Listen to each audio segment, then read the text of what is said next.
함께 고백합니다. 하나님은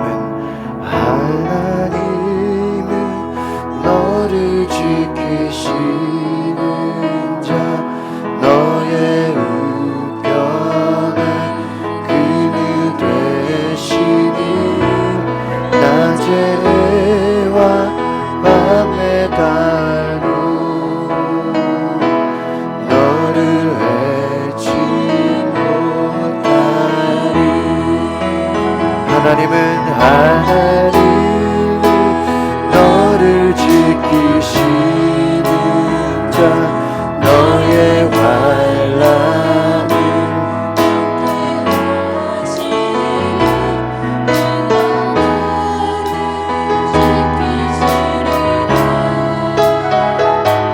너의 출입을 지키시. 눈을 들어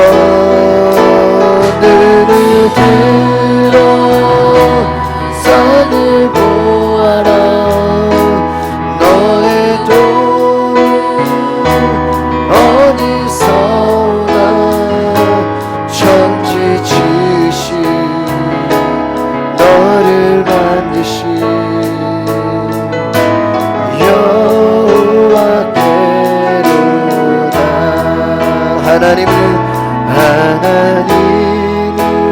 너를 지키시는 자, 너의 우편에 그늘 되시니 해와 밤에 달고 너를 해치 못하리.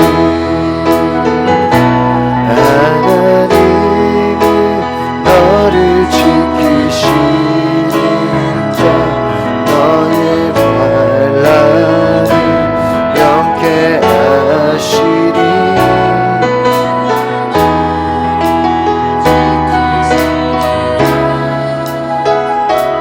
너의 출입을 지키시라.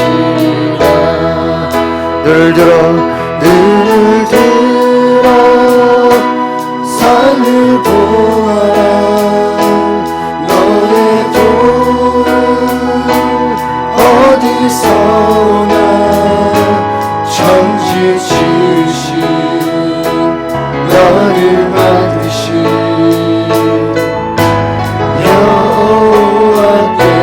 여호와께로다. 눈을 들어 산을 보아라. 눈을 들어 산을 보아라. 너의 도움 어디서 오나. 천지 지으신 너를 만드신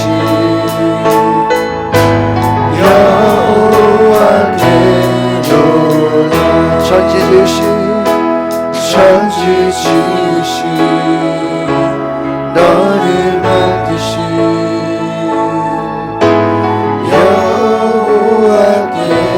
여호와께로다.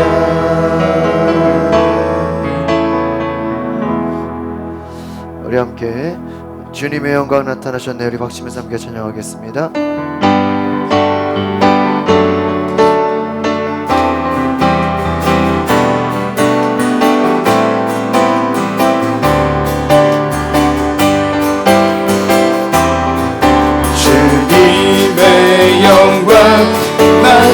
나타나셨네. 원근으로 임하셨네. 죽음에서 날 살리신 주 성령, 놀라우신 주 하나님. 주님의 영광, 주님의 영광 나타나셨네. 권능으로 임하셨네. 죽음에서 날 살리신 주 성령, 놀라우신 주 하나님. 할렐루야. 주의 나라가 할렐루야.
선포하리 사랑의 왕 예수 주의 나라 임하시네 사랑의 왕 예수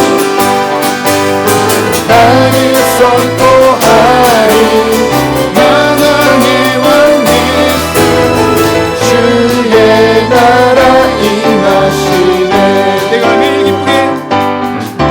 내가 매일 기쁘게 수레의 길에 가는 주의 팔이 나를 안보하리요 내가 주의 큰 복을 받는 참된 기도는 주의 영이 함께하리라 성령이 오시네 할렐루야 함께하시네 좋은 길을 걸으며 만나기와 주의 영이 함께하시네 죄에 빠져서 평안하리 없을때 십자가의 공로를 믿어 그 발 아래 엎드려 잠든 평화 주의 영이 함께하리라 성령이 오시네 할렐루야 함께하시네 좋은 길을 걸으며 반짝이고 주의 영이 함께하리라 나와 동행하시고 모든 영광하시니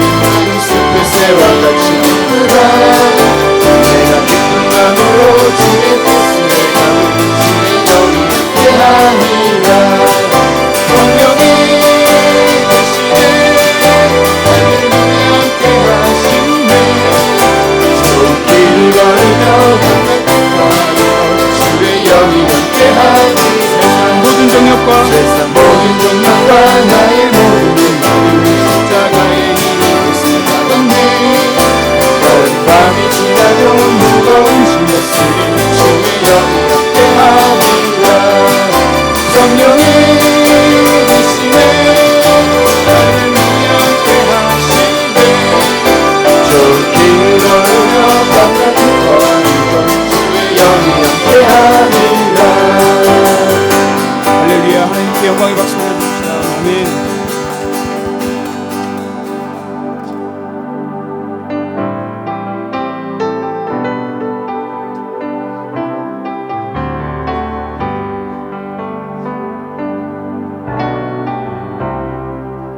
모든 상황 속에 서서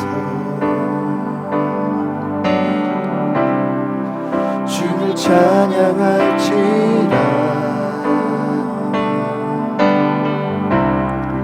주는 너의 큰 상급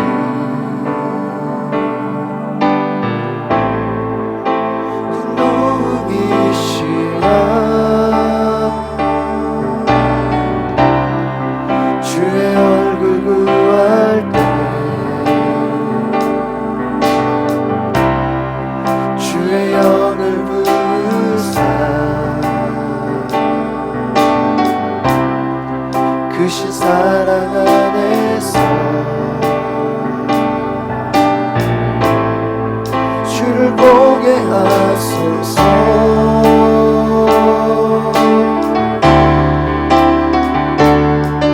내 영혼이 완성되고 완전되어 싸우니 믿음에 눈들어 주를 바라봅니다 내 영혼이 완전되고 완전되어 싸우니 믿음에 눈들어 주를 바라봅니다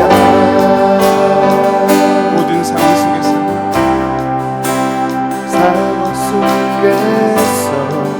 모든 상황 속에서 주를 찬양할지라 주는 너의 큰 삶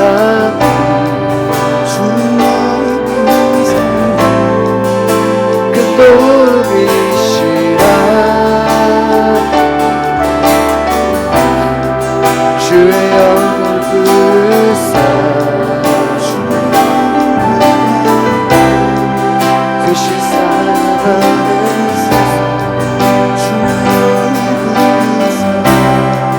크신 사랑 안에서 보게 하소서.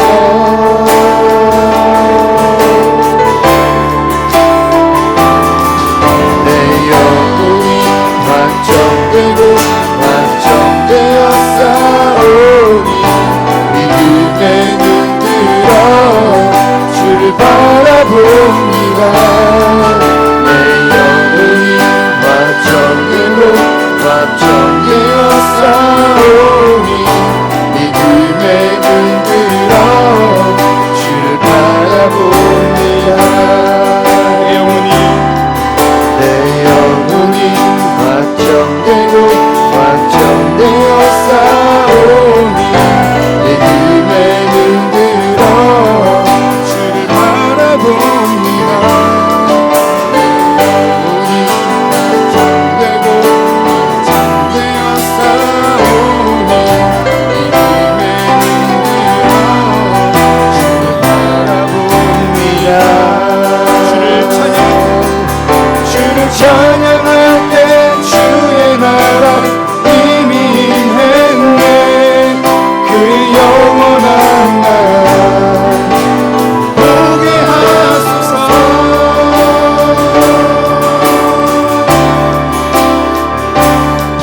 내 영혼이 완전되고 완전되어 싸우니 믿음에 눈들어 주를 바라봅니다.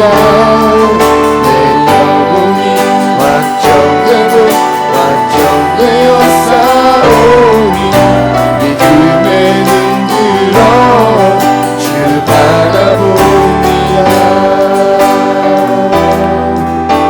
믿음에 눈들어 주를 바라봅니다. 우리 시간 자리에 일어나셔서 찬송가 14장 하나님을 높이겠습니다. 찬송가 14장입니다.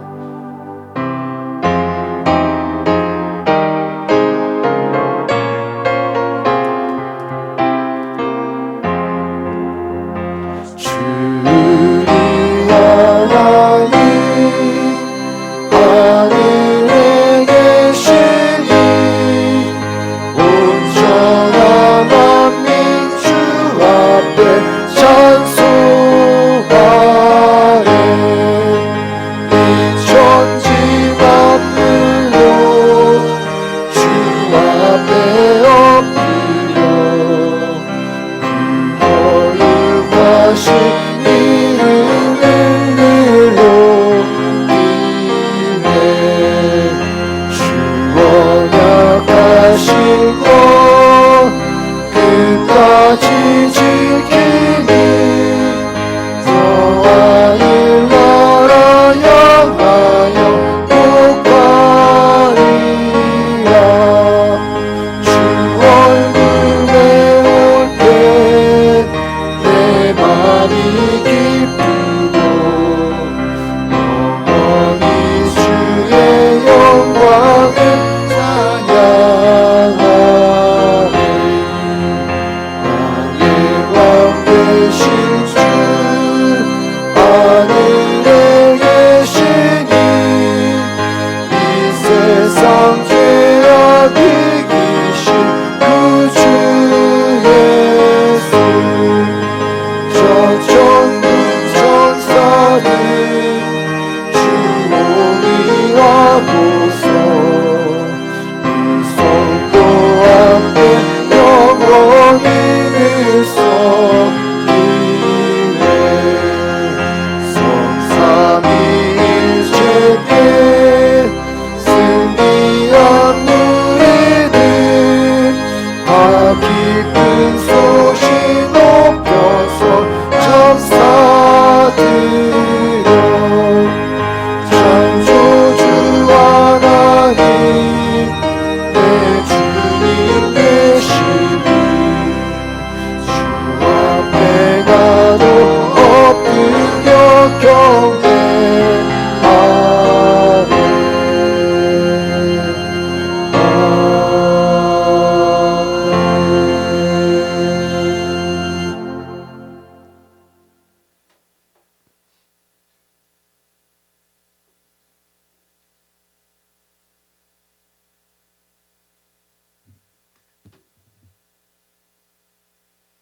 함께 기도드리겠습니다. 참 좋으신 사랑의 여호와 하나님 아버지, 사랑의 크신 은혜 진심으로 감사드립니다. 주님, 오늘 또 저희들 이 자리에 불러주시고 이 예배를 주관해 주심 감사드립니다.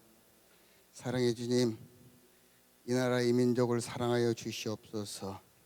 세계 유일하게 분단된 남북한 평화의 물꼬가 보이긴 하오나 저희들 인간의 생각과 힘으로는 절대적 불가한 일인 줄 압니다. 우리 주님 해결하여 주시어 남북한의 그 어마어마한 군사적 낭비, 경제 발전에 쓰여지고 세계 어느 나라와도 어깨를 나란히 할 수 있는 이 나라로 만들어 주시옵소서. 주님 감사합니다. 주님의 은혜 가운데 평창 올림픽 무사히 성공적으로 마치고 또한 장애인 올림픽도 유치해 주심 감사드립니다. 장애인들인 만큼 아무런 불상사 없이 잘 마무리되어서 이 경기 또한 성공리에 마칠 수 있게 하여 주시옵소서. 사랑의 주님, 이 교회 사정 잘 아시지요.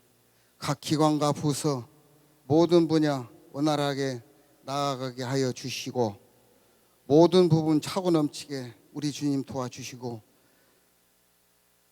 단에 서신 목사님에게 건강 축복 허락하여 주시어 복음의 사역 잘 감당케 하여 주시옵소서.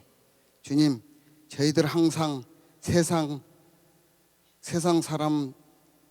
사람과 되고자 이렇게 머리 조아려 보지만 저들박 세상 것에 휘말려 살다 보면 항상 죄인입니다. 남을 질투하고 시기하며 온갖 죄 다 저지르다가 다시금 새 사람 되고자 이 자리에 왔습니다. 주님 또한 개개인의 남이 모를 무거운 보따리 가지고 왔습니다. 우리 주님 그 고결하신 보혈로 깨끗이 죄 씻음 받게 하여 주시어 오늘 양식 잘 받아 먹고 나아가서 한 주간의 삶도 오로지 주님의 뜻대로 살게 하여 주시옵소서. 항상 기도드릴 때마다 살아계신 우리 구주 예수님의 이름 받들어 감사하며 기도드리옵나이다.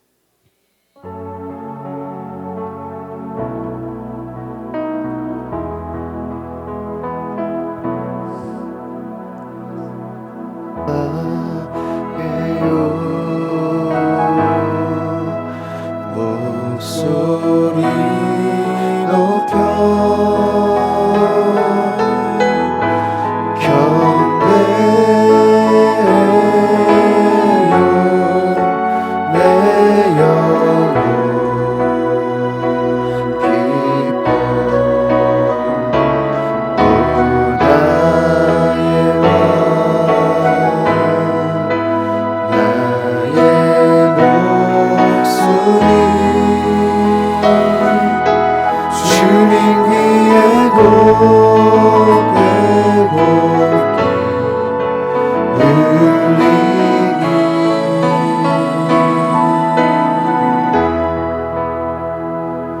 우리 앞뒤자로 인사하며 서로 축복하는 시간을 갖겠습니다.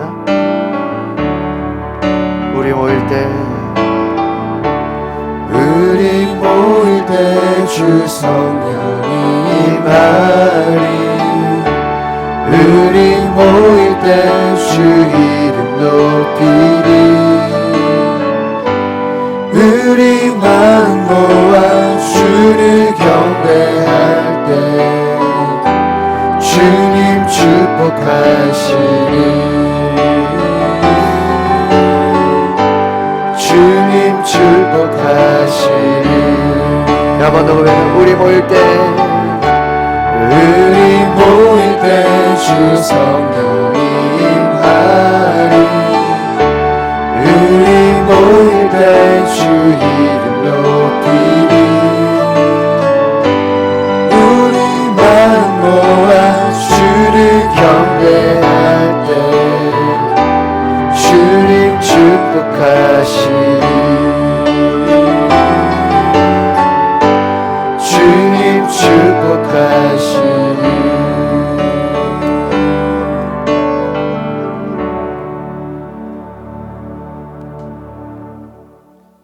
오늘 하나님이 주시는 말씀은 시편 119편 67절에서 71절 말씀 되겠습니다. 시편 119편 67절에서 71절 제가 먼저 시작하면서 교독하도록 하겠습니다. 고난 당하기 전에는 내가 그릇 행하였더니 이제는 주의 말씀을 지키나이다.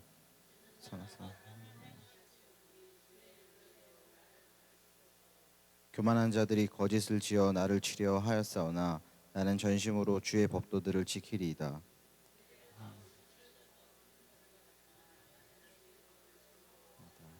다 같이 고난 당한 것이 내게 유익이라 이로 말미암아 내가 주의 율례들을 배우게 되었나이다. 아멘. 담임 목사님께서 광고 전해 주시고 고난은 축복입니다. 첫 번째 시간으로 말씀 선포해 주시겠습니다.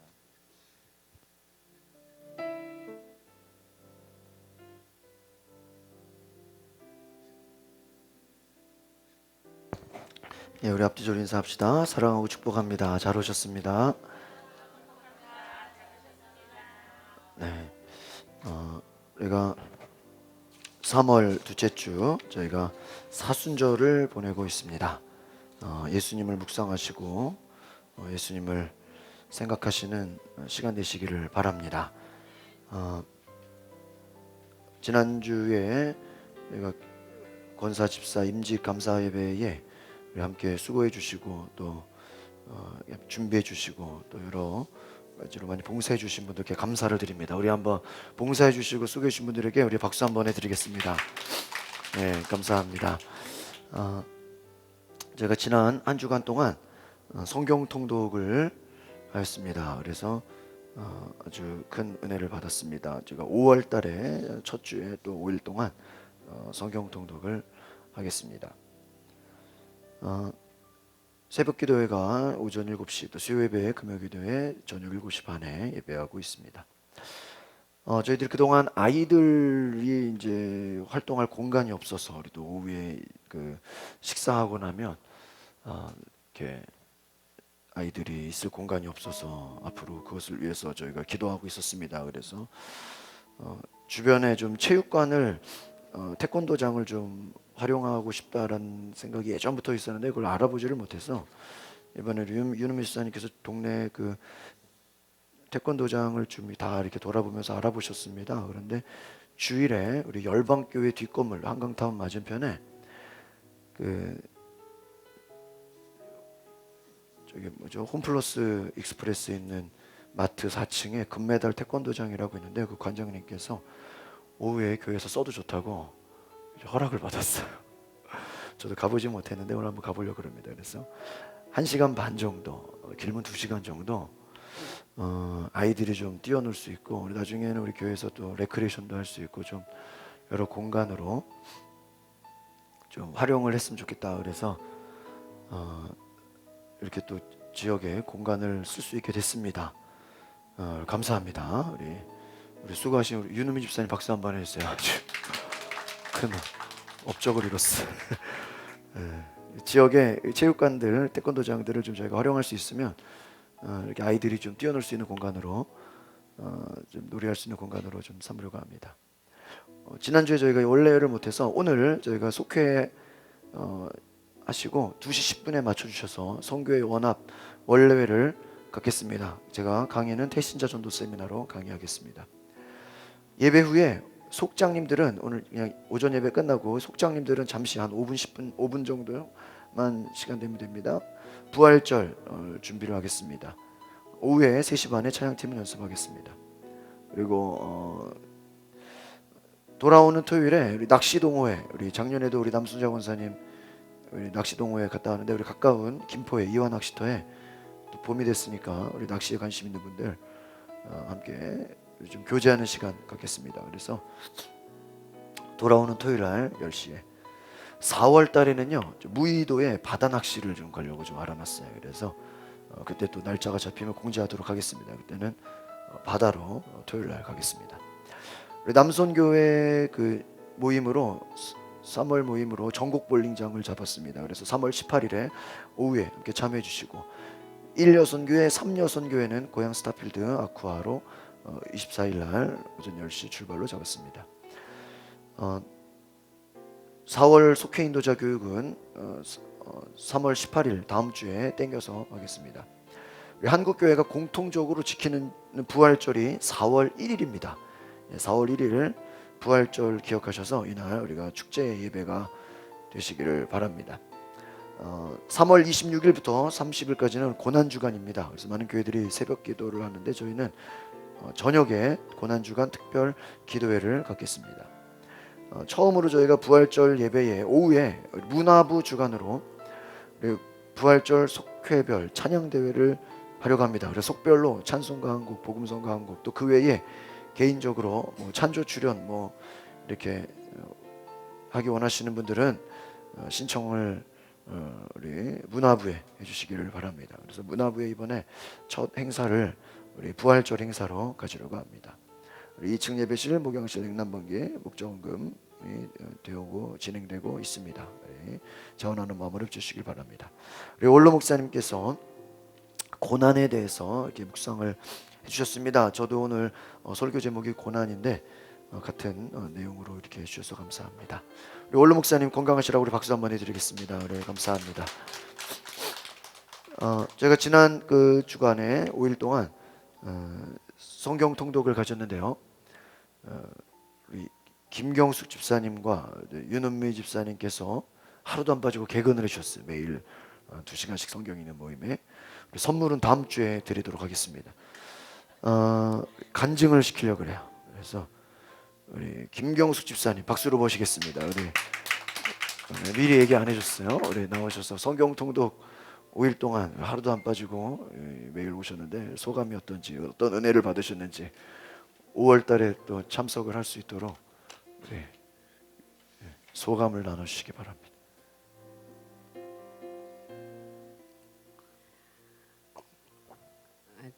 제가 1월 달에 성경 할 때는 제가 몸이 안 좋아서 교회를 못 나오고요. 이제 집에서 그 2시간은 함께 하리라 했거든요. 그래서 하기는 했어요. 그래서 했는데 제가 나와서 해보니까 집에서 하는 거하고는 정말 다르더라고요. 그래서 역시 어디든지 해야 할 장소는 따로 있구나. 공부는 학교 가서 하는 거고 노는 데는 또 노는 데 가서 하듯이 교회 생활은 교회에서 하는 게 참 그게 맞구나라는 생각을 다시 한번 했고요. 그 하면서 저희들이 정말 느낀 거는 말씀 안에서 그냥 예배 시간에 목사님이 말씀하시면 제가 잘 적는 편이에요. 근데 지금 이렇게 생각해 보면 잘 적는 사람들이 결코 기억에 남질 않더라고요. 메모장에는 남아도 머릿속에는 안 남아서 지금은 이제 머리에 좀 남겨보려고 하거든요. 근데 그 성경을 읽다 보니까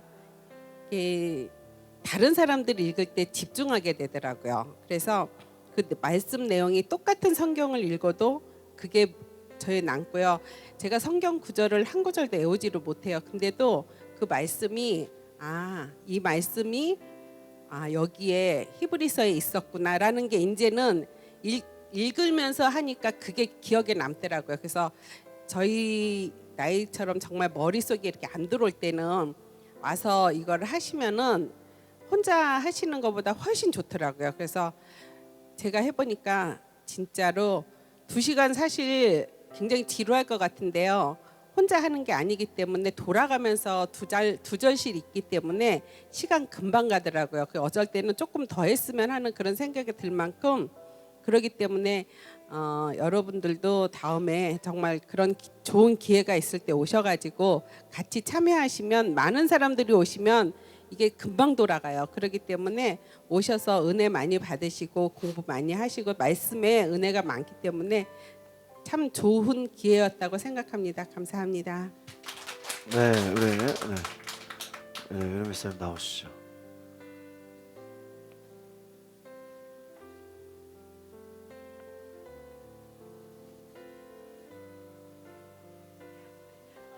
별로 안 좋아해.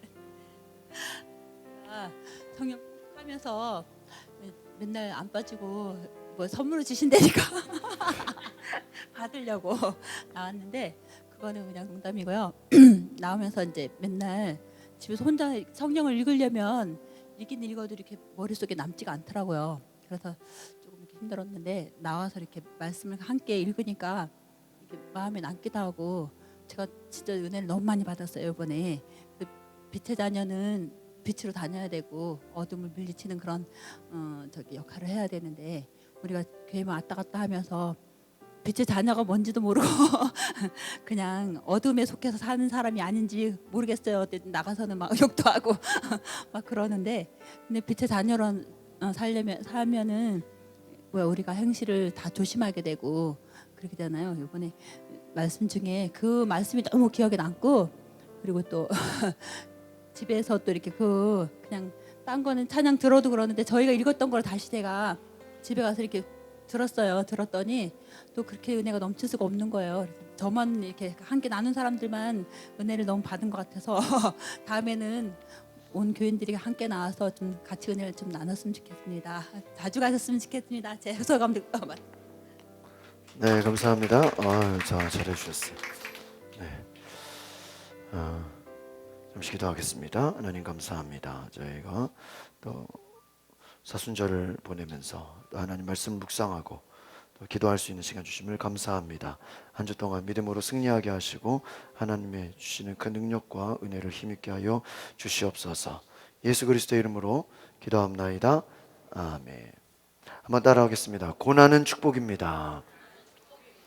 네, 고난은 축복입니다라는 제목으로 저희가 3월달에 말씀을 나누려고 합니다.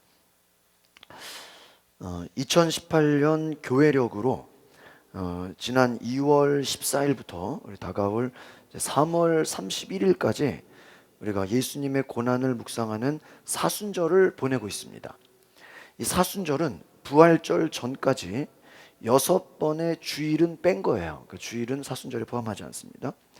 주일을 제외한 40일 동안의 기간을 말합니다. 그 주일까지 치면 한 46일 정도 되는 거죠. 이 40일간 금식과 특별기도, 경건의 훈련 기간으로 삼고 있는 기간입니다. 이 성경에서 이 40이라는 숫자와 관련된 사건들이 많이 등장합니다. 노아 홍수 때 밤낮 40일간 비가 내렸습니다. 또 출애굽한 이스라엘 백성이 40년 동안 거친 광야에서 생활을 했습니다. 또 예수님께서 광야에서 40일간 마귀의 시험을 받으셨습니다. 그러니까 이 40이란 이 숫자를 보면요, 고난, 시련, 인내를 상징하는 숫자와 같다라는 것입니다. 여러분, 이 사순절 기간 동안에 우리 성도들은 예수님의 십자가를 생각하고 또 회개와 기도, 절제와 금식, 또 깊은 명상과 경건의 생활, 이건 성경 통독 같은 또 기도, 그리고 또 순환의 길을 걸어가신 예수님을 기억하면서 그 은혜를 감사할 수 있어야 한다라는 것입니다. 어제 그 교구협의 임원들이 아침에 모여서 황태에서 이렇게 회의를 하는데 아침에 한 분 목사님하고 또 한 분 장로님이 금식을 하시더라고요. 매일 아침마다 옆에서 금식하니까 이렇게 식사하기가 되게 이렇게 미안하죠. 사순절에 금식하는 분들 많이 계세요. 초기 기독교에서는요, 그 전통을 보면은 사순절 기간 동안에 사순절이 렌트거든요. 렌트 페어에서 사순절 식사에서 고기를 제외한 채소 중심의 단순한 음식을 먹었다는 거예요. 그러니까 초기 기독교에 고기를 빼고 아주 채식을 했다는 거예요. 또 하루에 한 끼 저녁만 먹고 채소와 생선, 달걀만 딱 허용했다는 거예요. 사순절 기간에 채소와 생선, 달걀만 먹었다는 거예요. 근데 이게 현대에 와서는 이 금식이 좀 완화가 되었습니다. 교회에 따라서 그냥 구제, 경건훈련 이런 것으로 대체하고 있는 것입니다. 이 사순절을 보내는 전통들이 있습니다. 서양에서는 이 사순절을 보낼 때 좋아하는 음식을 40일간 먹지 말아라 이렇게 얘기해요. 무슨 음식이요? 좋아하는 음식. 여러분 생각해 보세요. 이 사순절은 이 부활절 40일 전인데 제2의 수요일, 그 수요일부터 항상 시작이 됩니다.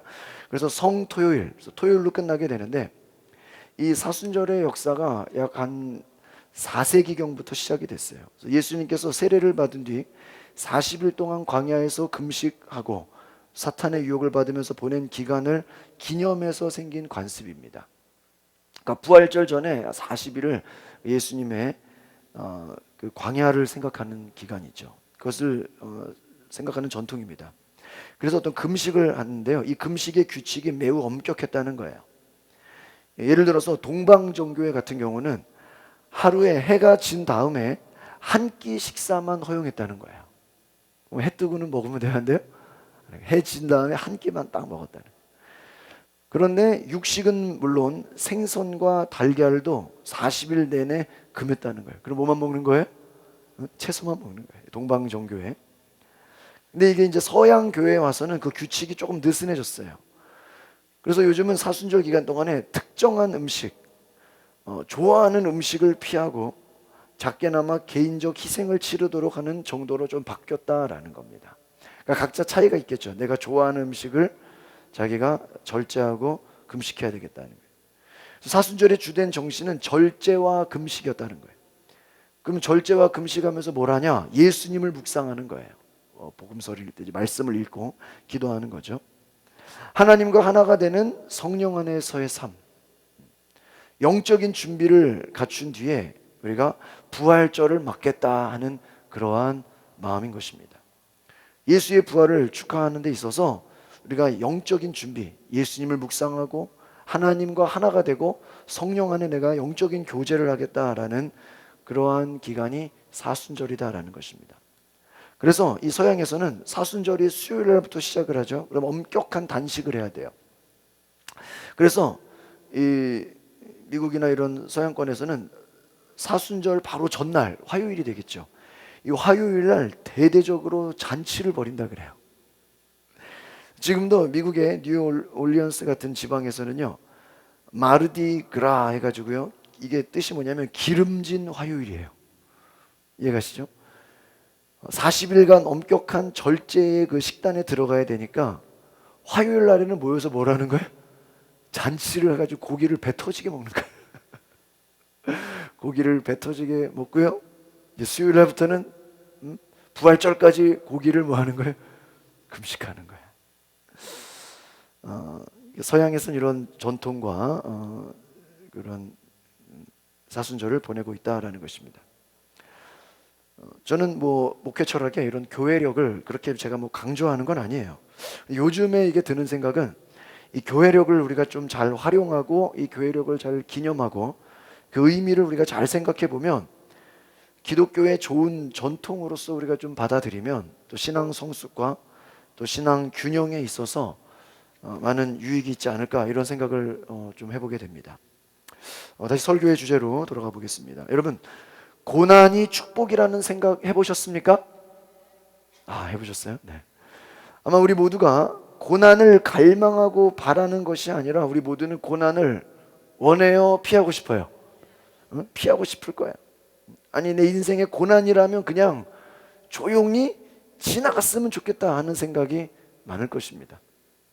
그런데 우리의 인생을 살다 보면 기쁘고 행복한 날들만 있는 것이 아니라는 것이에요. 성공하고 잘되고 기적만 일어나는 것이 아닙니다. 여러분, 성경에 나오는 믿음의 사람들이라고 해서 항상 모든 게 잘 되기만 하고 문제가 없었다고 하는 사람들이 있을까요? 별로 없어요. 그리고 성경에 나오는 인물들도요, 어려움이 있습니다. 사람들에게 배신을 당하기도 하고요, 욕을 먹기도 하고요, 계획했던 모든 것이 무너지기도 합니다. 성경에 나오는 인물 보면요, 부자가 하루아침에 가난해지기도 해요. 건강에 아무 문제 없던 사람이요, 어느 날 질병과 사고를 당하기도 합니다. 인생에 아무 문제가 없을 것이라고 살아온 사람이요, 결혼해서 관계 어려움을 겪기도 합니다. 출산의 어려움, 또 자녀의 어려움, 또 양가 부모, 친척 간의 어려움, 생각지 못한 고통에 처하기도 합니다. 어떻게 보면 우리 인생이 축복과 고난의 연속이지 않나 하는 생각을 해보기도 합니다. 여러분, 고난은요, 겉으로 보기에는 너무나 힘들고 어렵고 절망과도 같아요. 그렇죠? 너무나 큰 문제입니다. 고난을 우리가 겪으면 큰 아픔입니다. 아픔의 고통이에요. 그러나 고난은 또 하나의 축복이다라는 것입니다. 제가 앞으로 3주 동안 고난이 왜 축복이 되는가에 대해서 그 이유를 제가 말씀드리려고 합니다. 여러분, 우리가 바다에 떠 있는 배를 한번 생각해 보시길 바랍니다. 여러분, 배가 그냥 떠 있으면요, 그냥 물이 흘러가는 대로 떠내려가게 돼 있어요. 그런데 배 안에는요, 돛이 있습니다. 그 돛을 위로 끌어올리면 배는 그 돛에 부는 바람을 타고 항해를 하게 돼 있어요.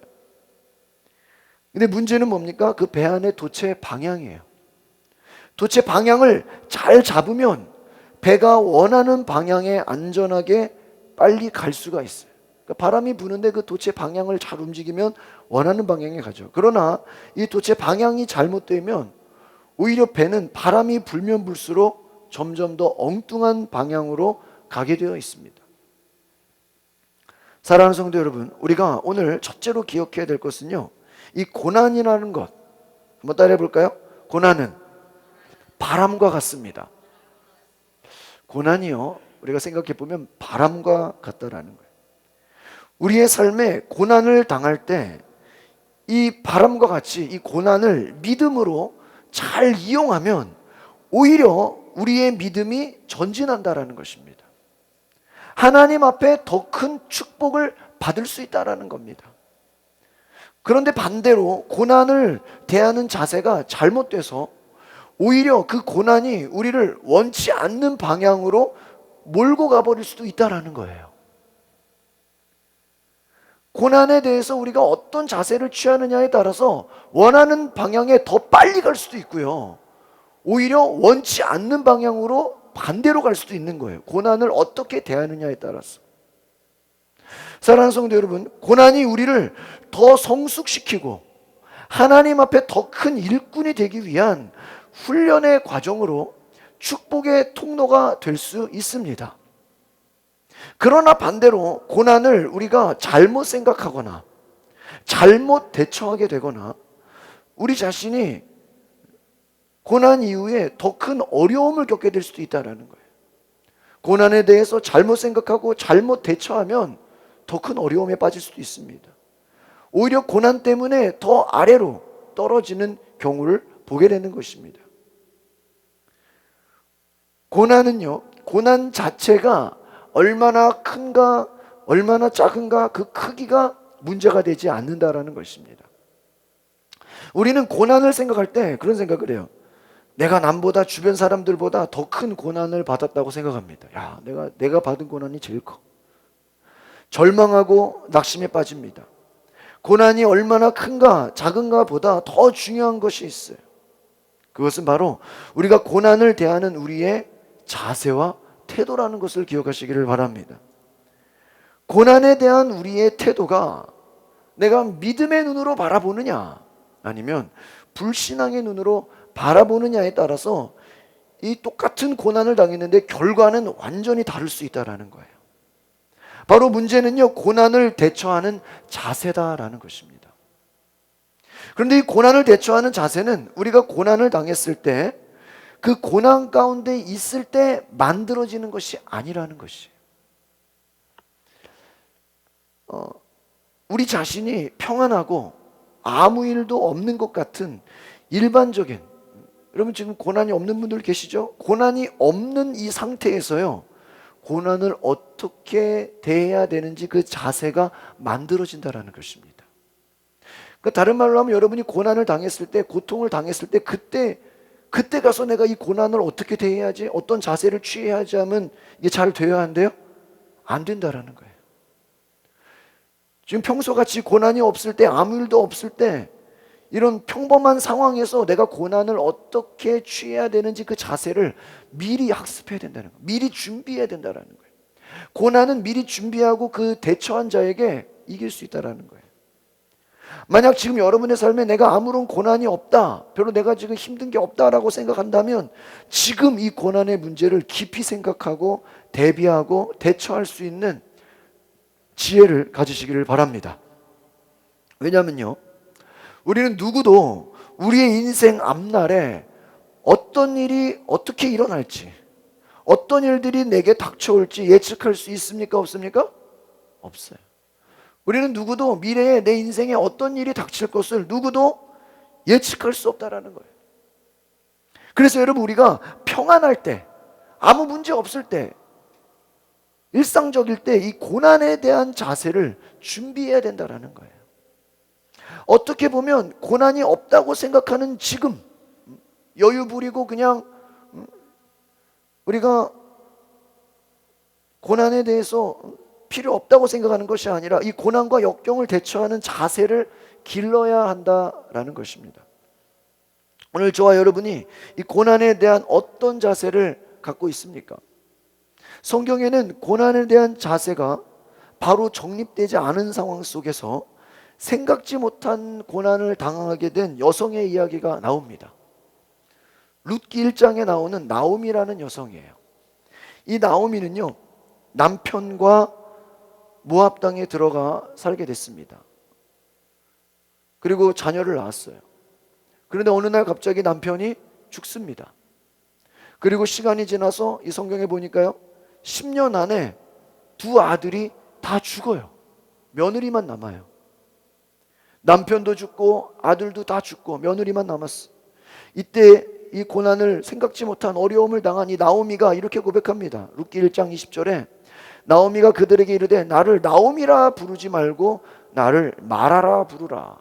자기 이름을 바꿔 부르라는 거예요. 이는 전능자가 나를 심히 괴롭게 하셨음이라. 여러분 잘 보세요. 자기 이름을 바꿔 부르라 그러죠. 이는 전능자. 전능자가 누구예요? 하나님. 하나님이 나를 심히 어떻게 한대요? 괴롭게 한다. 얼마나 큰 고난과 어려움을 당했는지 사람들로 하여금 하나님이, 전능자가 나를 심히 괴롭게 하셨다. 여러분, 이 말이 맞다고 생각하세요? 틀리다고 생각하세요? 네? 맞다고 생각해요? 여러분, 자신의 모든 고난의 책임을요, 어떻게 보면 이 나오미는요, 생각지 못한 고난과 어려움을 당했잖아요. 이 자신의 모든 고난의 책임을요, 하나님께로 다 돌리는 거예요. 어떻게 보면 우리도 이와 같을 때가 있어요. 하나님께로 그냥 다 돌리는 거예요. 왜 하나님 나한테 이렇게 어려움을 주셨어요? 모든 고난의 책임을 하나님께 돌려서 하나님만 원망하고 있는 겁니다. 또 성경에 보니까요, 다윗이 많은 고난을 겪었죠. 다윗은 얼마나 고난이 힘들었는지 아예 도피적인 태도를 취하게 돼요. 시편 55편 5절 6절에 두려움과 떨림이 내게 이르고 공포가 나를 덮었도다. 나는 말하기를 만일 내게 비둘기같이 날개가 있다면 날아가서 편히 쉬리로다. 이렇게 얘기해요. 두려움이 임하고요, 공포가 덮었어요. 얼마나 두려움과 공포가 컸는지, 고난이 컸는지, 날개가 있다면 뭐 하고 싶어요? 날아가서 그냥 어디 가서 편히 쉬고 그냥 도망가 버리고 싶다는 거예요. 여러분 고난의 때에 막 도망가고 싶은 마음 있어요, 없어요? 있잖아요. 그냥 도피하고 싶은 거예요. 다윗이 그랬다는 거예요. 홉킨스 수녀원이란 시에 이런 구절이 있어요. 나는 가고 싶어요. 봄이 사라지지 않는 곳으로, 무서운 우박이 날지 않으며 몇 송이의 백합화가 피어나는 들판으로 가고 있어요. 이런 시가 있어요. 이건 뭐냐면 고난을 만났는데 백합화 빈 들판으로 가고 싶다라는 거예요. 성경적으로 보면 우리가 고난에 대해서 준비가 되지 않으면, 고난에 대해서 아무런 준비되지 않은 태도를 갖게 되면요, 고난의 때에 모든 것을 그냥 하나님께 일방적으로 돌리려고 하거나 아니면 이 고난을 그냥 회피해서 내가 도망가면 되겠다라는 걸로 해결하려고 그래요. 하나님께 고난의 책임을 다 떠맡기거나 아니면 고난이 너무 무서워서 그냥 도망가 버리는 게 상책이다라고 생각하는 것입니다. 여러분, 이것은 둘 다 믿음의 자세가 아니라는 것이에요. 고난이 축복이라고 할 때 왜 고난이 축복인가 하는 이유를 말씀드리겠습니다. 그것은 바로 우리의 인생 문제에 고난의 해석은 다른 말로 하면 이 고난의 의미가 너무나 신비롭고 심오하다라는 거예요. 그것은 어떤 말일까요?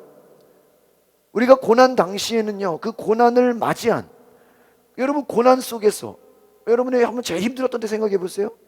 그 고통의 때에 고통을 맞이한 그 갑작스러운 상황 속에서는요, 금방 어떤 그 의미를 알아요, 몰라요? 모른다는 거예요. 어떻게 보면 모든 사람은 고난이 닥쳤을 때 그 고난을 바로 이해할 수 없다라는 거예요. 인생에서 고난은요 너무나 신비로운 것이다. 이 신비라는 거 알 수 없는 거예요. 미스테리 알 수 없죠. 제가 요즘에 금토 미스티라는 드라마를 보는데 아주 미치겠어요. 이 범인이 누군지를 모르겠어요. 이게 범인인지. 어제 댓글을 한 200개를 읽었어. 대옆에. 범인이 누군지 이 작가가 범인이 누군지 누가 케빈을 죽였는지 지금 궁금해서 지금 언제 금요일이 오는지 지금 빨리 금요일이 왔으면 좋겠어. 여러분 지금 누가 범인을 아는 사람에서 나한테 얘기 좀 해줘. 심 작가는 인물이 있긴 한데 알 수가 없어. 미스테리야 미스테리. 누군지 알 수가 없어. 작가가 너무 똑똑해. 여러분 우리가 고난을 당했을 때 그 고난의 의미를 알아요 몰라요? 모른다는 거예요. 막 몰라. 너무 힘들어요. 왜요? 신비롭기 때문이에요. 더 말씀드리면 우리 인생의 고난은요 너무 심오하다는 거예요. 심오하다는 게 뭐예요? 어려운 거예요. 여러분 아마도 옛날 얘기하라면 우리가 잘 되고 성공하고 좋았던 시절도 있죠. 근데 여러분 혹시 옛날 얘기해보라면 어떻게 보면 우리의 기억 속에 더 감격적이고 더 생생하게 기억나는 것은 아마 어떤 시간일까요? 고난의 시간이에요. 제일 힘들었던 시간이에요. 남자들이 늘 기억하는 시간이 어떤 시간이에요? 군대 갔다 온 시간이에요.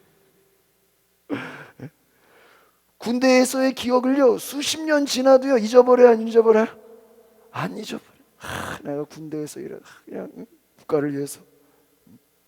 저도요 지금 생각해 보니까요 군에서 훈련병 있을 때 또 이제 끝나고 뉴질랜드 호주 가서 부모님 떠나서 혼자 자취하는 생활 그 경험할 때 고생할 때 생각해 보면요 잊혀지지가 않아요.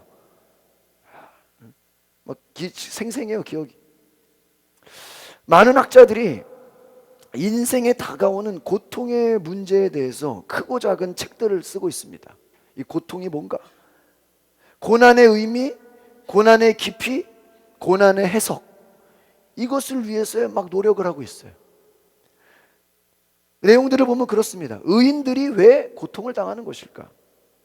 착하고 바르게 사는 사람들이 왜 어려움을 당할까? 선을 베푸는 사람이 왜 고난을 당할까? 어떻게 보면 이것이 인생의 수수께끼 같은 많은 질문과 같이 우리에게 다가오게 돼요. 성경에도 똑같은 내용이 있다는 거예요. 구약에 하나님의 선지자 예레미야가 하나님 앞에 질문을 합니다. 예레미야 12장 1절에 여호와여 내가 주와 변론할 때에 주께서 의로우십니다. 그러나 내가 주께 질문 하나 합니다. 질문하옵나니 악한 자의 길이 형통하며 반역한 자가 다 평안함은 무슨 까닭입니까? 뭐라고 말하는 거예요? 악한 자의 길이 어떻대요? 형통하대요. 반역을 행하는 자가 어때요? 평안하다는 거예요. 도대체 왜 그런 겁니까? 하나님께 질문하는 거예요. 근데 여기서 재밌는 건 뭐냐면요, 하나님이 이 예레미야의 질문에 명확하게 대답을 안 해준다라는 거예요. 그러니까 여러분이 질문하고 기도할 때 하나님이 다 대답해 주면 좋아요, 안 좋아요? 얼마나. 저희도 어제 이제 한 달에 한번 기도원 가서 어제 기도원 가고 기도국을 가서 기도하는데 우리 성도들이 이렇게 기도 제목 써가지고 저기 쭉 기도를 했어. 우리가 만약에 기도굴에서 가서 하나님 내가 이런 문제가 있고 어려움이 있는데 하나님 도대체 이게 뭡니까? 그럴 때 기도굴에서 주님이 내가 이래서 그런 거다라고 대답해 주면 좋아요, 안 좋아요? 얼마나 좋겠어. 우리가 하나님께 질문만 하면 하나님이 그날 그때로 대답해 주면 얼마나 좋아요. 그러나 예레미야가 하나님 왜 악한 자가 형통하고 악한 자가 잘 됩니까? 라고 질문할 때 하나님이 대답을 안 해줬다라는 거예요. 의인이 당하는 고난에 대해서 하나님께서는 우리 인간들에게 일일이 다 가르쳐주지 않는다라는 거예요. 왜 그럴까요? 이 고난이 신비와 같기 때문이에요. 어떻게 보면 하나님 입장에서 하나님이 지금 당장 우리에게 설명을 해도 우리가 알아들을까요? 못 알아들을까요? 못 알아들어요. 알아들을 수 없기 때문이 아닌가 하는 그런 생각을 해요. 하나님이 지금 설명을 다 할 수가 없는 거예요. 여러분 우리가 아까 성경 통독 얘기하셨는데 복음서에 보면요, 예수님이 제자들에게 많은 말씀을 해요. 그런데 무슨 말씀을 하냐? 지금은 내가 너희에게 말하는 이 말을 너희가 깨닫지 못한다, 이런 얘기를 해요. 지금은 너희가 알지 못한다. 그런데 나중에 시간이 지나면, 내가 지금 이 한 얘기를 시간이 지나면, 그때가 오면 너희가 이해하게 될 것이다. 그런 얘기를 많이 해요. 한두 번이 아니에요. 여러분, 우리가 부모가 자녀들에게 그런 얘기하죠. 너도 시간이 지나서 뭐라고요? 시간이 지나서 뭐하고? 결혼하고 자식 낳고 뭐가 되면? 부모가 되면 다 알게 될 거야. 그런 말 해요, 안 해요? 들어보셨죠? 이 말은 뭐예요? 지금은 내가 아무리 말해도 이해해요, 못해요? 이해를 못해. 그러나 너도 내 상황이 되면 뭐 하게 될 거야? 이해하게 될 거야. 고난이 이와 같은 신비와 같다는 거예요. 욥기 4장 7절 8절에 욥의 친구 엘리바스가 이런 얘기를 해요. 생각해보라, 죄 없이 망한 자가 누구인가? 정직한 자의 끊어짐이 어디 있는가? 내가 보건대 악을 밭갈고 독을 뿌리는 자는 그대로 거둔다, 이런 얘기를 해요. 이 말은 뭐냐면요, 욥이 고난을 당하잖아요. 욥이 어려움을 당하잖아요. 그러니까 친구 엘리바스가 와가지고 죄 없이 망한 자가 누구인가? 정직한 자의 끊어짐이 어디 있는가? 이 말은 뭐냐면, 너가 과거에 어떤 죄를 지었지 않는가? 인과응보를 말하는 거예요. 우리가 어떤 고통을 당하는 것이 다 네가 죄값이 아니냐, 이런 얘기를 하는 거예요. 욥이 아무런 죄를 짓지 않았거든요. 당대의 의인으로 하나님이 말씀하셨거든요. 근데 고난을 당해요. 근데 친구가 와서 뭐라 그래요? 네가 과거에 어떤 뭐가 있지 않냐? 죄가 있지 않냐? 네가 지금 고통당하는 것은 무슨 값이다? 과거에 어떤 잘못을 해서 죄값으로 당하는 것이다. 친구들이 와서 너는 죄값으로 고난당한다, 고통당한다, 그렇게 얘기를 해요. 물론 여러분, 죄 때문에 고통을 받는 경우도 있어요. 죄로, 성경에 죄로 인하여 받는 고난도 있다고 말하고 있습니다. 그러나 모든 고통의 이유가 다 죄값일까요? 그거는 또 아니라는 거예요. 왜? 우리가 성경을 하나만 보면 안 되죠? 신약 성경에 보면 예수님의 대화가 나오는데 제자들이 예수님께 질문을 해요. 태어나면서부터 앞을 못 보는 소경된 자를 데리고 왔어. 그래서 너무나 불쌍하잖아요. 태어나면서부터 앞을 못 보는 그 소경을 보면서 너무나 불쌍하게 생각하면서 예수님께 질문을 합니다. 예수님, 태어날 때부터 소경이 되어서 한 번도 빛을 보지 못한 저 사람은 누구의 죄값 때문입니까? 이렇게 제자들이 물어봐요. 그러니까 제자들도 뭐라고 생각하는 거예요? 어떤 고난과 고통은 무슨 값이다? 죄값이다, 이렇게 생각을 한 거죠. 그러니까 도대체 누구 잘못입니까? 이때 예수님께서 말씀하십니다. 부모의 죄값도 아니고 그 당사자 자신의 죄값도 아니고 오직 하나님의 영광을 위함이다, 이렇게 얘기해요. 그러니까 이 소경된 것이 누구의 죄값이라는 거예요? 아니에요. 오직 누구의 영광? 반대로 얘기해요. 하나님의 영광을 위함이다. 아마 제자들이 깜짝 놀랐을 거예요. 무슨 의미입니까? 이 아이의 고통이 누구의 죄와 아무 상관이 없다는 거예요. 우리는 보통 어떤 고난을 당하면 누구의 죄값이다, 누구의 죄 때문에 이렇게 정죄하려고 들어요. 다른 사람의 잘못으로 생각해서 막 비판하고 그 사람을 죽이려고 합니다. 또는 반대로 이건 내 죄 때문이야, 내가 잘못해서 그래, 내 죄 때문에 그래, 막 자기 자신을 비하합니다. 막 자기 자신을 막 절망과 낙심에 빠지게 합니다. 여러분, 누군가의 죄 때문에 생기는 고통이 아니라 하나님의 영광을 위한 고난과 고통도 있어요, 없어요? 있다라는 거예요. 여러분, 욥기에 나오는 욥의 고난을 생각해 보면 욥이 어떤 죄를 지어서 고통을 받은 것이 아닌 것임을 하나님이 말씀해 주고 있어요. 그러니까 욥의 고난이 욥이 죄를 많이 지어서 고난당한 것이 아니라는 거예요. 의인도 고난당할 수 있어요, 없어요? 있는 것이에요. 정리합니다. 고통의 원인을요, 고난의 원인을 어느 한 가지로 뭐 때문이다 이렇게 쉽게 말할 수가 없다라는 거예요. 그러니까 그걸 너가 지금 고난당하는 거 뭐 때문에 그렇게 말하는 거 굉장히 위험한 거예요. 왜요? 쉽게 말할 수가 없어요. 성경에 보면 사탄 마귀가 주는 고통도 있어요. 마귀가 막 재난을 불어일으키고 병을 가져다 주고 사람의 생각에 근심과 걱정거리를 주는 경우도 있습니다. 마귀가 주는 고통과 저주라면 이거는 예수 이름으로 담대히 대적해야 될 줄 믿습니다. 예수 이름으로 우리 안에 찾아오는 걱정과 근심을 몰아내고 평안을 선포하시기를 바랍니다. 악한 영이, 마귀 사탄이 우리에게 고난을, 고통을 줄 수도 있어요. 또 고통의 원인이요, 조상의 죄로 인해서 조상들이 뿌려진 그 죄악의 씨앗을 후손들이 거두게 되는 경우도 있습니다. 그렇다고 모든 게 다 조상 탓은 아니에요. 근데 조상들의 죄의 씨앗으로 뿌려지게 되는 후손들이 당하게 되는 고난도 있어요. 이것은 무슨 말씀일까요?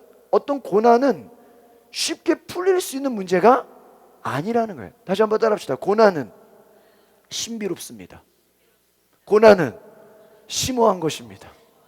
오늘 이것만 기억하세요. 우리가 누가 고난 당했을 때, 야, 쟤 무슨 죄를 지어서 그래, 쟤 무슨 뭐가 있어서 그래, 이렇게 쉽게 말할 수가 없는 거라는 거예요. 고난의 신비는요, 이게 쉽게 풀리지가 않는 거예요. 하나님께서요, 보류시켜놨어요. 보류가 뭐예요? 연장, 이거 당장 알 수 없게 해놨다라는 거예요. 어떻게 보면 하나님이 고난에 대해서는요, 인간 마음대로 판단하거나 알 수 없도록 하나님의 섭리로 정하신 경우가 많아요. 그러니까 우리가 당장에는 이게 뭔지 이해할 수가 없어요. 누가 와서 이런 얘기하고 저런 얘기를 이해가 안 되는 거예요. 왜요? 하나님의 섭리로 보면은 알 수 없게 해놨어요. 하나님. 비밀로 딱 해놨어.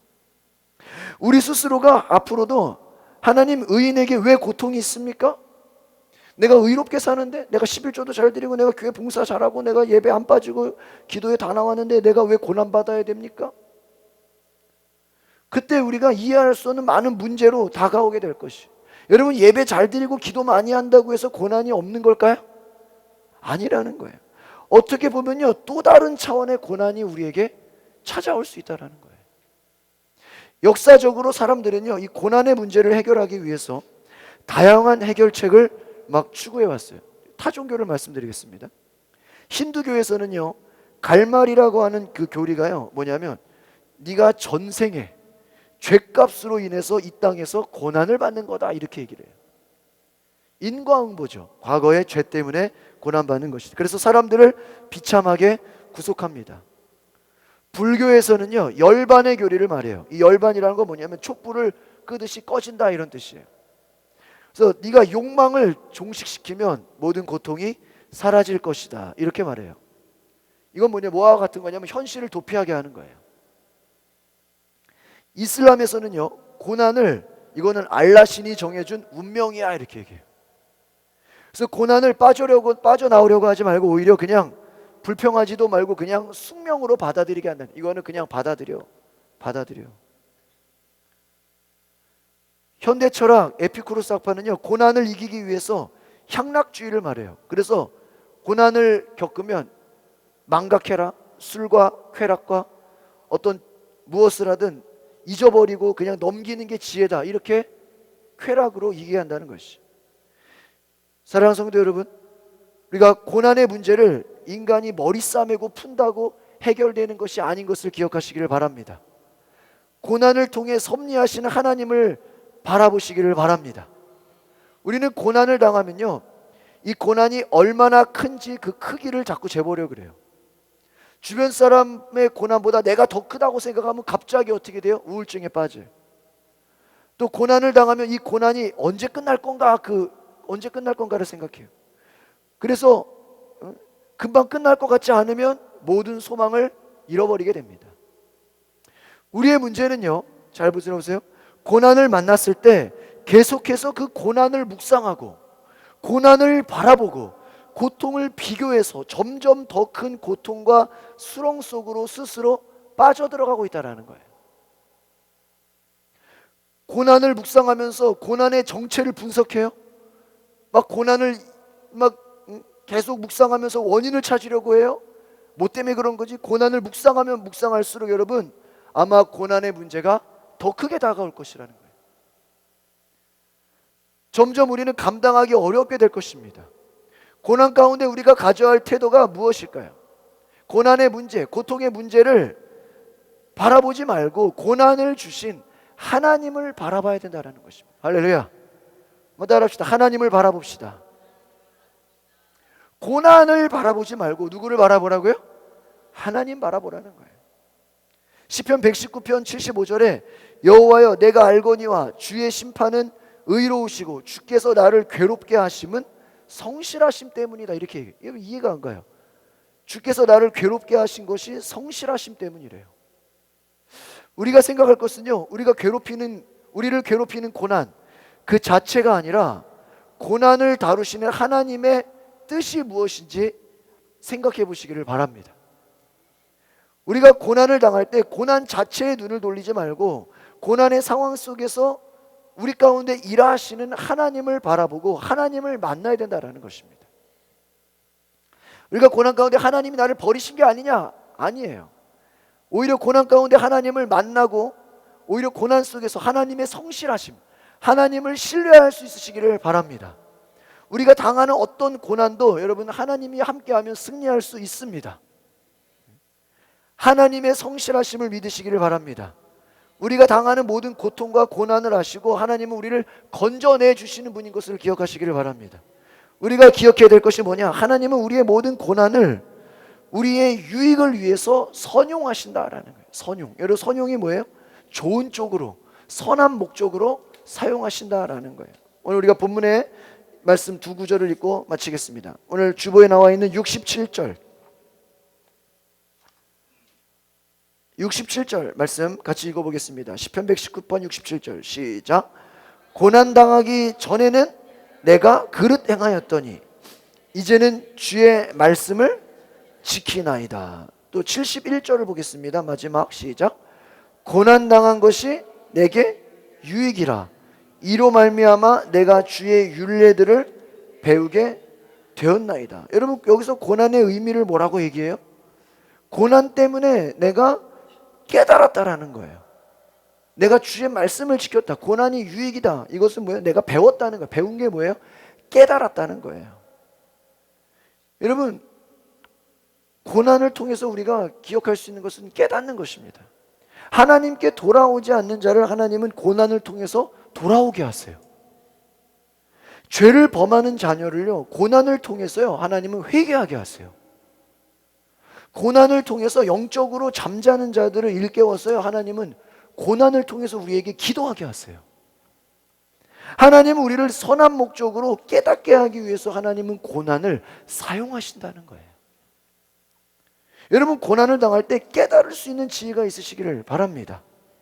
파스칼이 이런 얘기를 했어요. 당신을 섬기라고 내게 건강을 주셨는데 나는 세상을 위해서 건강을 전부 다 써버렸습니다. 이제 나를 깨닫게 하시려고 일깨워 주시려고 나에게 병을 주셨습니다. 이런 고백을 해요. 이건 뭐죠? 갑자기 우리에게 질병이 다가온 걸 뭐라고 생각하는 거예요? 깨달음으로 생각하는 거예요. 내가 건강할 때는 세상을 위해서 내 하고 싶은 대로 살았는데 하나님이 나에게 건강 주신 게 하나님을 위해 살라고 했는데 이것을 내가 질병을 겪고 나니까 내가 깨달았다라는 거예요. C.S. 루이스가 고통의 문제라는 책에서 이렇게 말합니다. 사람에 따라 무서운 일이 일어나기 전에 하나님께 귀를 기울이지 않는 습성들이 남아 있습니다. 그러므로 고통이란 것은 귀머거리에게 알아들을 수 있도록 하나님의 확성기입니다. 이런 말을 해요. 우리는요 고난을 당하지 않으면 하나님께 귀를 기울여요? 안 기울여요? 안 기울여요. 인간은 고난이 없으면 하나님께 향하지 않아요. 하나님을 향해 나가지 않아요. 하나님을 바라보지 않는다는 거예요. 그런데 고난을 만나면 내가 하나님께 돌아가야 되겠구나. 내가 하나님을 찾아야 되겠구나. 여러분 미국에서 그 9.11 그 테러 사건 했을 때 그 주간에 교회에요 막 성도들이 미어 터졌다 그래요. 생각한 거죠. 하나님께로 돌아가야 되겠구나. 하나님을 찾아야 되겠구나. 여러분 우리가 고난 가운데서 하나님께 돌아갈 수 있는 지혜가 있기를 바랍니다. 고난이 내게 유익이라 내가 이것으로 말미암아 하나님의 말씀을 배우게 되었노라. 고난을 통해서 우리가 배우게 되는 깨닫게 되는 역사가 있기를 바랍니다. 기도하겠습니다. 하나님 우리는 고난이 내게 필요 없다고 생각하겠고, 고난이 내게 아무 의미가 없다고 생각하겠고, 고난을 피하고 싶었고, 고난을 회피하고 싶었고, 하나님께 책임을 전가하려고 하였습니다. 하나님, 고난을 허락하신 것 하나님의 섭리가 있는 줄 믿습니다. 내가 그것을 다 이해할 수 없고 알 수 없고 신비와 같지만, 하나님, 내가 하나님, 성실하신 하나님, 우리를 붙잡아 주시고 우리를 건져 주시고 우리를 영원히 사랑해 주시는 그 놀라우신 하나님을 믿고 신뢰하게 하여 주시옵소서.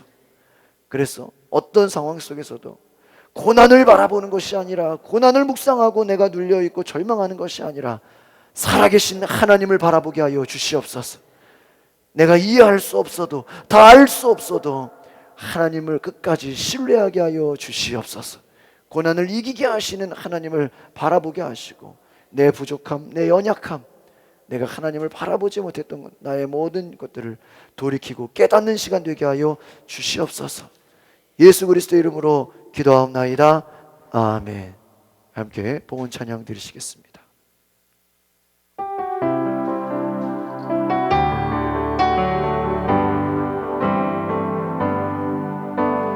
우리 죄 위에 죽으신 주, 십자가 그 사랑 감사하네. 날마다 주의 형상대로 변화되리라. 십자가 우릴 새롭게 하네. 우리 죄 위에 죽으신 주, 십자가 그 사랑 감사하네. 날마다 주의 형상대로 변화되리라. 십자가 우리 새롭게 하네. 놀라운 사랑 찬양하리라. 우리를 위해 생명 주셨네. 놀라운 사랑 찬양하리라. 십자가의 그 능력. 놀라운 사랑, 놀라운 사랑 찬양하리라. 우리를 위해 생명 주셨네. 놀라운 사랑 찬양하리라. 십자가의 그 능력. 십자가의 그 능력. 우리 시간에 기도하겠습니다. 하나님, 우리가 사순절을 보내고 있습니다. 이 몇 주 동안 예수님의 죽으심을 묵상하며 예수님의 고난을 묵상하게 하여 주시옵소서. 주님은 우리를 위하여서 십자가의 고통을 당하시고 많은 멸시와 천대와 조롱을 당하시고 채찍에 맞으시고 가시관을 쓰시고 창에 찔리셨습니다. 죽음을 당하셨습니다. 우리가 어찌 그 주님의 고난을 다 이해할 수 있겠습니까? 예수님의 고난과 죽음을 우리가 더 어찌 우리가 알 수 있겠습니까?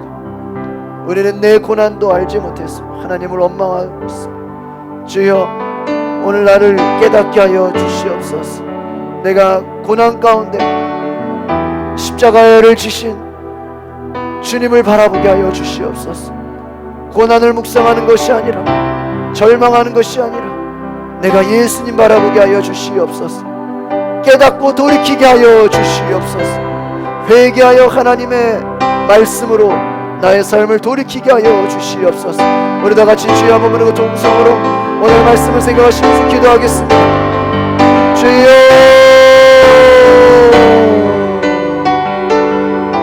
주님, 주여.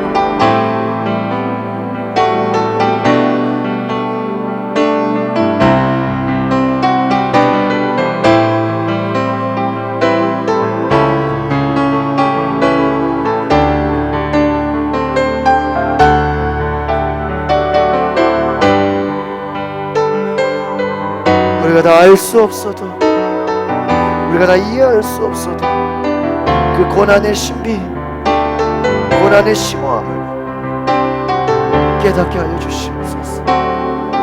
하나님만을 바라보게 하여 주시옵소서.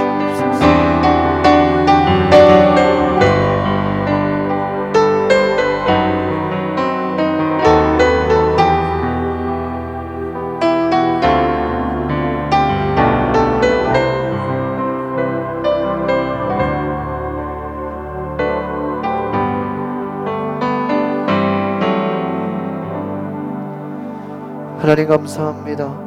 우리가 오늘 예배를 통해서 하나님의 말씀을 묵상하게 하심을 감사합니다. 많은 의인들이, 많은 선인들이 고난과 고통 속에서 때로는 절망과 탄식의 울음을 드렸지만 하나님은 그것을 기억하시고 갚아주시고 하나님께서 건져내신 것을 믿습니다. 우리의 고난도, 우리의 어떤 고통도 하나님은 아시고 이 고난의 눈물을 닦아주실 것을 믿습니다. 고통의 눈물을 하시는 주님, 우리를 건져주시고 우리를 새롭게 하시고 이 고난을 통해서 우리가 승리하고 이길 수 있는 부활의 영광을 기다리는 우리 모두가 되게 하여 주시옵소서. 부활절을 준비하며 우리가 이 사순절을 보내며 예수님을 묵상하며 예수님을 생각하며 우리가 금식하고 절제하며 주님 앞에 우리가 나아갈 수 있는 믿음의 사람 되게 하여 주시옵소서. 오늘 하나님께 우리가 주님을 사랑하는 마음으로 구별된 예물을 드립니다. 11조를 구별하여 드립니다. 또 감사 예물 1,000번제와 또 목적원금 또 우리의 전도 예물 하나님께 드리오니 하나님 우리의 모든 기도 제목, 우리의 마음의 중심을 받아주시고 하나님께서 우리가 알 수 없는 놀라운 은혜로 갚아 주시옵소서. 내 인생, 내 모든 앞으로의 모든 것 내 것이 아니라 하나님의 것임을 고백하게 하옵소서. 하나님이 원하시는 대로 사용하여 주시고 우리의 시간, 우리의 건강, 우리의 물질, 우리의 가정 하나님께 쓰임받는 인생 되도록 주님 사용하여 주시옵소서. 하나님 몸이 아픈 자, 병든 자, 또 피곤에 눌린 자, 하나님 마음의 상처와 아픔으로 관계의 어려움으로 하나님 고통당하는 자에게 주님 치유의 은혜를 허락하여 주시옵소서. 고쳐주시고 회복하는 은혜를 더하여 주시옵소서. 몸의 모든 질병이 떠나가게 하여 주시옵소서. 우리 몸에 찾아오는 모든 공포와 두려움과 낙심과 절망이 사라지게 하여 주시옵소서. 치유하고 회복하시는 하나님을 경험하게 하여 주시옵소서. 이 나라 대한민국을 축복하여 주시고 북한 땅에 하나님 하루속히 개방되어서 복음이 들어가고 교회가 들어가며 선교사가 들어가고 하나님 나라 되는 이 나라 민족 되게 하여 주시옵시고 통일한국이 되어서 하나님께 영광 돌리는 하나님 나라 백성 되게 하여 주시옵소서. 이 나라를 지키는 국군 장병들의 수고가 헛되지 않게 하시고 세계 여러 나라에서 선교하는 선교사들을 붙잡아 주셔서 하나님 나라를 위해서 일하는 그들의 수고에 하나님께서 축복하여 주시옵소서. 하나님 가정과 우리 교회와 우리 나라 민족에게 전 세계에 하나님께서 함께 하신 놀라운 은혜를 허락하여 주시옵소서.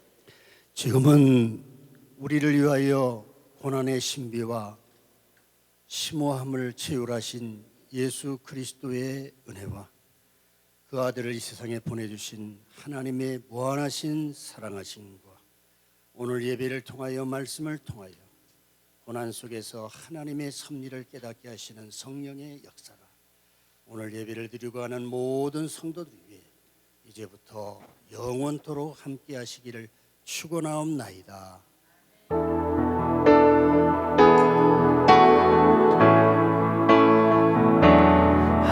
하나님 사랑의 눈으로 너를 어느 때나 바라보시고 하나님 사랑을 믿어서 언제나 너에게 기르시니 어두움에 밝은 빛을 비춰주시고 너의 작은